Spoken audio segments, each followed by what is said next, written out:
Now, we know that waiting for your GCSE results can be a stressful time, but it's important to remember that whatever grades you get in your GCSEs, whether they're great grades or not what you were hoping for, there is a lot more to you than whatever grades you get in terms of your personality, your character, your values, and so on.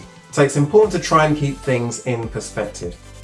However, if you didn't get the grades you were hoping for, there are a few things that you need to do and take into account. First of all, if you've just missed out on a particular grade in a subject that you were wanting to do better in, it is possible that you may be able to appeal to the exam board. What you'll need to do in that case is speak to your subject teacher or your head of year at school, first of all, to see if they think or agree with you that it's worth putting in an appeal. And if you're going to do that as soon as possible, ideally on the day you get your results, so you can get the ball in motion for that particular action.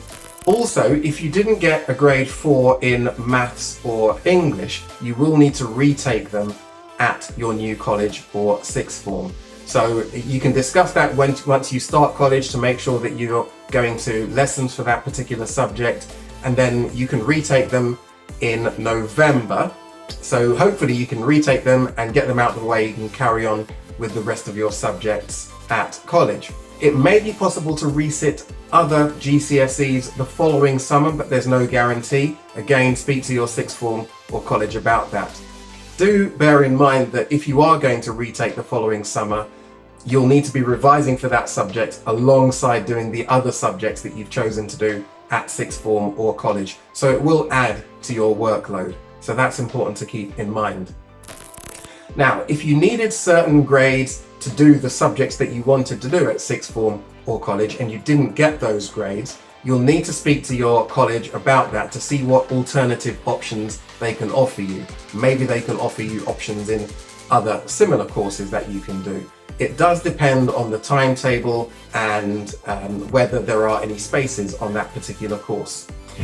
Hopefully, if you've applied to another college or sixth form as a backup plan, then you can speak to that college and find out what your options are there as well. But it's important that you do take your time to make sure you really consider any alternative options, because you're going to be doing that course for at least a year. So it's important that you make the right choices. Finally, if you are still stuck, you can speak to your school careers advisor or get in touch with us at Get Career Confident, and we can help you to discuss your options with you.